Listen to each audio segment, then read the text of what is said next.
இப்போ உங்களுக்கு கொடுக்கப்பட்ட பொறுப்பை நீங்கள் உணர்ந்து செயல்பட வேண்டும். பெர்சி, உனக்கு பொறுப்பு என்னையா? மருமகள். உனக்கு சுதனாக்கு வெரி குட். 2 பொறுப்பு உனக்கு இருக்கு. ஒன்று மகள், இன்னொன்று மூத்த அக்கா. நிறைய பேருக்கு பொறுப்பு தெரில. ஒரு பேப்பர் கொடுத்து எழுதி தர சொல்லணும். முதல்ல உங்கள் பொறுப்புகளை நீங்கள் கண்டுபிடிச்சிட்டிங்கன்னா அந்த பொறுப்பு உங்களுக்கு வேலை செய்ய ஆரம்பிக்கும். ஜெகன் என்ன பொறுப்பில் இருக்க? மகன். அதுவும் இன்னொரு பொறுப்பு இருக்கு, மூத்த மகன். ஆமென், அல்லேலூயா. இப்படிப்பட்ட பொறுப்புகள். வினோத் தம்பி, நீங்கள் என்ன பொறுப்பில் இருக்கீங்க? குடும்ப தலைவன். பிள்ளைகளுக்கு அதாவது 2 பொறுப்பு. ஒரு கணவனாகவும் இருக்கிறீங்க, தகப்பனாகவும் இருக்கிறீங்க. எப்படி இருக்கிறீங்க? இந்த 2 பொறுப்பில் இருக்கிறவங்களாம் ரொம்ப கவனமாக இருக்கணும். சிலர் கணவனாகவே வாழ்ந்துட்டு போயிடுவாங்க, சிலர் தகப்பனாகவே வாழ்ந்துட்டு போயிடுவாங்க, ஆலிசை கண்டுக்கிறதே இல்லை, அப்படியே பிள்ளைகளுக்காகவே வாழ்ந்துட்டு போயிடுறது. ஆனால் கணவனாகவும் இருக்கணும். தம்பி, உங்களை குறை சொன்ன ஒரு எக்ஸாம்பிளுக்கு வேறு ஆள் கிடைக்கல. கணவனாகவும் இருக்கணும், தகப்பனாகவும் இருக்கணும். இந்த 2 பொறுப்பையும் பேலன்ஸ் பண்ணக்கூடிய ஒரு திறமையை ஆண்டவரிடத்துலேருந்து கேட்டு வாங்கிக்கணும். ஆமென், அல்லேலூயா. சரி, இந்த பொறுப்பை நீங்க உணர்ந்து செயல்படலன்னு வச்சுக்கோங்க, நீங்க ஆசீர்வாதத்தை இழந்துருவீங்க. நான் யாரு, எந்த நிலைமையில இருக்கிறேன்? ஒரு வீட்டுக்கு மருமகளா போனோம்னா அந்த வீட்டுக்கு மகிழ்ச்சியை கொடுக்கிற ஒரு மருமகளாய் நம்ம போக வேண்டும். மருமகள் வந்ததுக்கு அப்புறம் தான் வீடு 2ஆ போகும்.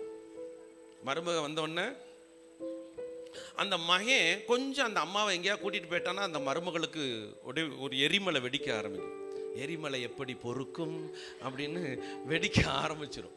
அதே நேரம் இந்த அம்மாவை கூட்டிகிட்டு போயிட்டா அந்த மாமியார் பார்க்கும், மனைவி பக்கமே தெரியுறான், அதுக்கு தானே கல்யாணம் பண்ணி வச்சோம். ஸோ இந்த பொறுப்புகள் இருக்கிறவங்க அந்தந்த பொறுப்புகளை செஞ்சு தான் ஆகணும். அம்மாவையும் கவனிக்கணும், மனைவியையும் கவனிக்கணும். இது மருமகளுக்கு புரியணும்.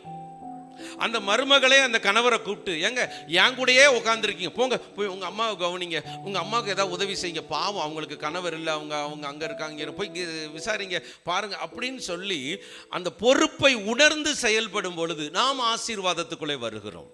சுயநலத்தை விடும் பொழுதுதான் பொறுப்பு செயல்பட ஆரம்பிக்கும். எதை விடணும்? சுயநலத்தை விட்டுறணும். பிரிஸ்கிலா, நீ வீட்டுக்கு மூத்த பிள்ளை தானே, அப்போ நீ உன்னுடைய 2 தங்கச்சி தம்பிக்காக ஜெபிக்கணும், அவங்கள நல்வழிப்படுத்துவதற்கு நீ முயற்சி பண்ண வேண்டும். சரி, இந்த ஏசா என்பவன் ஆசீர்வாதத்தை இழந்து போனான். எடுத்து வாசிங்களே, ஆதியாகமம் 20. ஏசா யாரு தெரியுமா? அந்த வீட்டுக்கு மூத்த மகன். யாருடைய மூத்த மகன்? யாராவது சொல்றீங்களான்னு பார்த்தேன். மூத்த மகன். வாசிப்பா. ஏசா தன் தகப்பனுடைய வார்த்தைகளை கேட்டவுடனே மிகவும் மனங்கசந்து உரத்த சத்தமிட்டு அலறி. உரத்த சத்தமே அழுகிறதுனா எப்படி இருக்கும்? கத்தி கத்தி அழுகிறான். ஐயோ போச்சே, எல்லாத்தையும் நான் இழந்துட்டேனே, ஐயோ என் வாழ்க்கை அவ்வளவுதான் நான் சொல்லி உரத்த சத்தமாய் கதறி கதறி அழுகிறான். தன் தகப்பனை நோக்கி, என் தகப்பனே என்னையும் ஆசீர்வதியும் என்றான். தகப்பனே என்னையும் ஆசீர்வதிக்க மாட்டீரா என்று கதறி கதறி அழுகிறான். 34 வாசியாமா, அப்புறம் 37 வாசி. ஈசாக்கு ஏசாவுக்கு பிரதியுத்தரமாக, இதோ நான் அவனை உனக்கு எஜமானாக வைத்தேன். பாத்தீங்களா, தம்பியா இருக்கிற யாக்கோபு இப்ப ஏசாவுக்கு எஜமானனாய் மாற போகிறான்ங்கிற ஒரு விஷயத்தை அப்பா சொல்றார். நான் அவனை என்ன செய்யறேன்? எஜமானனாய் வைச்சிட்டேன். அந்த ஆசீர்வாதத்தை பூரா இலைவே வாங்கிட்டான்டா, அவன் உன்னை விட மேன்மையாக போறான்டா அப்படின்னு சொல்றாரு. அவன் சகோதரன் எல்லாருக்கும் அவனுக்கு ஊழியக்காரனாக கொடுத்து. 38 வாசிமா. ஏசா தன் தகப்பனை நோக்கி, என் தகப்பனே, என் தகப்பனே, இந்த ஒரே ஆசீர்வாதம் மாத்திரமா என்னிடத்தில் உண்டு, என் தகப்பனே என்னையும் ஆசீர்வதியும் என்று சொல்லி ஏசா சத்தமிட்டு அழுதான். சத்தமிட்டு மறுபடியும் கதறி ஒருத்தன் நிக்கிறான். நல்லா புரிஞ்சு இங்க பாருங்க எல்லாரும். போதும், நீங்க பைபிள் வாசித்தா பைபிள் வெளிப்படுத்தின வரைக்கும் வாசித்தா வீடியோவில் ஒருத்தன் கதறி கதறி அழுகிறான். ஏன் தெரியுமா? ஆசீர்வாதத்தை இழந்து நிக்கிறான். எப்பா என்ன நீங்க ஆசீர்வதிக்க மாட்டீங்களா? இவ்வளோ ஆசீர்வாதம் தானா, இவ்வளவு தானா? கதறி கதறி அழுது ஒப்பாரி வச்சு எனக்கு ஆசீர்வாதம் வேணும்னு ஒருத்தன் அழுதுட்டு இருக்கான். இன்னைக்கும் கூட நம்ம நிறைய நேரம் அப்படிதான். ஆண்டவரே என்னை ஏன் ஆசீர்வதிக்கல, ஆண்டவரே என்னை ஏன் நீங்க உயர்த்தல, ஆண்டவரே என் வாழ்க்கையில நான் எவ்வளவு உழைச்சிக்கிட்டு இருக்கிறேன்.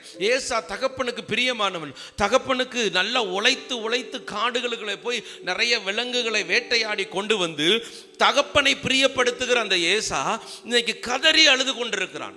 எனக்கு ஆசீர்வாதம் வேணும், எனக்கு ஆசீர்வாதம் வேணும். இன்னைக்கு நம்ம அப்படிதானே கேட்கிறோம், ஆண்டவரே என்னை உயர்த்துங்க. ஏன் ஆசீர்வாதத்தை இழந்தான் தெரியுமா? ஆதியாகமம் 25:34.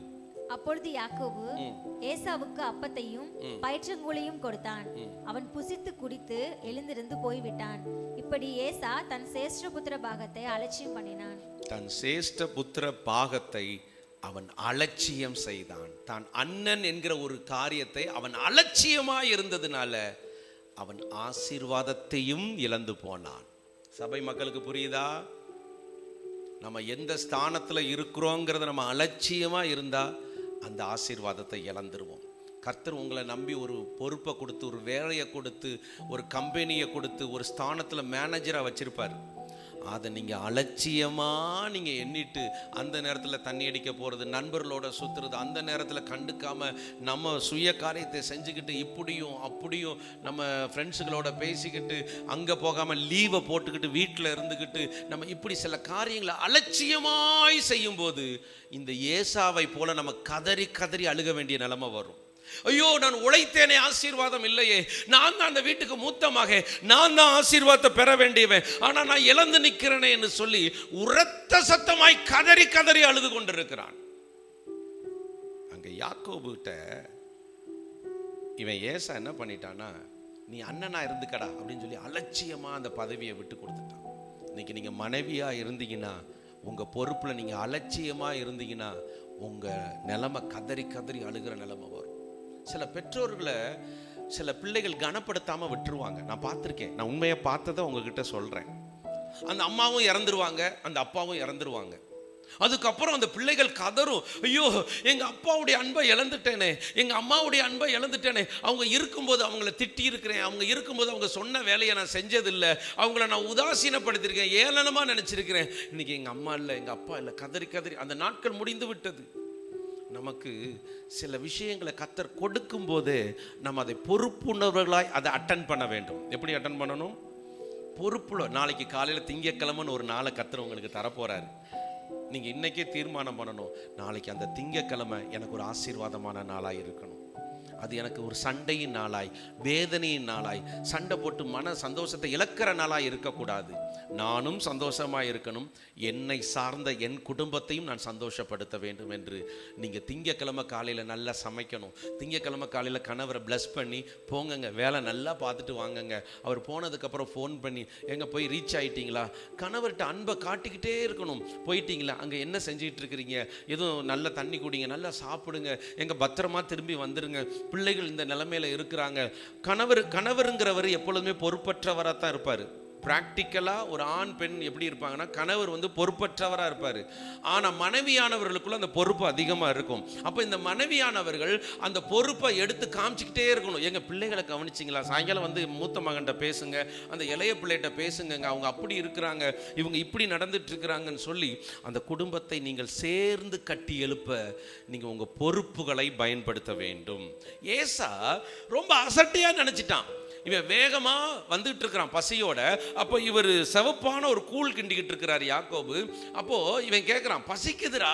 இவன் விவரமான ஆளு. ஏன் யாக்கோபை கர்த்தர் ஆசீர்வதிச்சார் தெரியுமா? யாக்கோபு பொறுப்புல கரெக்டாக இருக்கிறாரு. எப்படி இருந்தாரு தெரியுமா?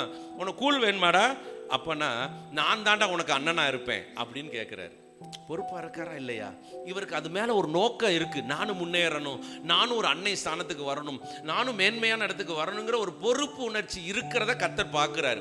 பார்த்துட்டு உனக்கு வேணுமாடா, அப்ப அண்ணனா தானே இருக்கணும், இந்த சேஷ்ட புத்திர பாகத்தை நீயே வச்சுக்க அப்படின்னு ரொம்ப அஜாக்கிரதையா அற்பமாய் அவன் கொடுத்ததுனால என்ன நடந்துச்சு தெரியுமா?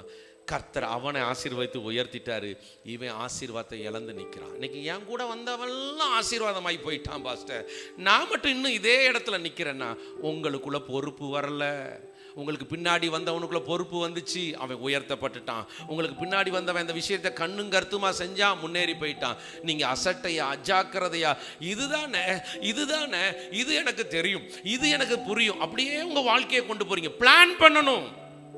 நீங்க சாதாரண ஒரு இட்லி கடை வச்சா கூட அந்த இட்லி கடையை பிளான் பண்ணணும். இதை எப்படி சிறப்பாக்கணும், வார கஸ்டமர்களை எப்படி கவர் பண்ணணும், இதை எப்படி இன்னும் சிறப்பாக கொடுக்கலாம், இன்னும் இதுக்குள்ள என்னென்ன விஷயங்கள்லாம் இருக்குது, யார்கிட்ட போகலாம், அதில் வருகிற ஒவ்வொரு ரூபாயும் கர்த்தர் உங்களுக்கு கொடுக்கிற ஆசீர்வாதம். அந்த ஒரு ரூபாயை கூட அசட்டை அப்படி தூக்கி எரிஞ்சிடக்கூடாது. அதை கனப்படுத்தி பத்திரமா உங்க பைக்கெட்டில் வச்சு, ஆண்டவரே இதை ஆசீர்வதியும் என்று ஒவ்வொரு வருமானத்தையும் பொறுப்புள்ளவர்களாக நீங்கள் செயல்படுத்தும் பொழுது நிச்சயமா யாக்கோபை போல 2 பரிவாரங்களாய் கர்த்தர் உங்களை உயர்த்துவார். நீங்க ஏசாவை போல அசட்டையா நான் என்ன எனக்கு தெரியாதது ஒண்ணும் இல்லை, அவனுக்குள்ள ஒரு மகந்த இருந்துச்சுன்னா அண்ணேங்கிற ஒரு எண்ணம் அவனுக்குள்ள அதிகமா அண்ணேங்கிற ஸ்தானத்திலே இருந்ததுனால அது ஒரு பெரிய விஷயமா தெரிய மாட்டேங்குது. தெய்வ பிள்ளைகளே, உங்களை நம்பி கர்த்தர் கொடுத்த பொறுப்புல நீங்க கரெக்டா இருக்கும். சுதனா தான் வீட்டுக்கு மூத்த மகனா, அவள் சாட்சி உள்ள ஒரு வாழ்க்கை வாழ வேண்டும். யாருக்காக? தம்பிக்காக, தங்கச்சிக்காக. ஒவ்வொரு நாள் வீட்டுக்குள்ளே வந்த உடனே அந்த தம்பியும் தங்கச்சியும் நேசிச்சு, இங்கே வாங்கப்பா இந்த காரியத்தை செய்யுங்க, இப்படி நடந்துக்கோங்க, இப்படி இருங்க, நீ அம்மாவுக்கு ஏன் அந்த உதவியை செய்யலை அப்படின்னு அன்போட கண்டிக்கிற ஒரு பிள்ளையாக. ஆமென், அல்லேலூயா. ஒரு கணவர், இன்னைக்கு கணவர் இஷ்டத்துக்கு தெரியக்கூடாது, குடும்பத்துக்குள்ள கஷ்டம் மட்டும்தான் வரும், சரிங்களா? அந்த கணவர் அந்த குடும்பத்தை கண்ணும் கருத்துமா இல்லைன்னு வச்சுக்கோங்களேன், அந்த வீடு எந்த காலத்திலையும் ஆசீர்வதிக்கப்படாது. சில கணவர்கள் திடுதுப்புன்னு வந்து நல்லவராக இருப்பாங்க வீட்டுக்குள்ள, பார்த்துருக்கீங்களா? ஏதோ சூழ்ச்சி இருக்குன்னு கண்டுபிடிச்சுக்கோங்க. எப்பொழுது குடும்பத்தை கண்காணிக்கிறவர்களாக இருக்க வேண்டும். ஏன் ஆசீர்வாதத்தை இழந்தான் தெரியுமா? தனக்கு கொடுக்கப்பட்ட பொறுப்பை அற்பமா என்னதுனால. நீங்கள் ஒரு மனைவியாக இருந்தீங்கன்னா நாளைக்குலேருந்து உங்கள் பிள்ளைகளையும் உங்கள் கணவரையும் கனப்படுத்தி போஷிச்சு அவங்கள குடும்ப பொறுப்பாய் நீங்கள் நடந்து கொள்ள வேண்டியது உங்களுடைய அவசியம். நான் நம்புவேன் உம்மை மட்டுமே, என் வாழ்வின் நம்பிக்கையே நீர்தானையா, என் ஜீவன் நாட்களெல்லாம்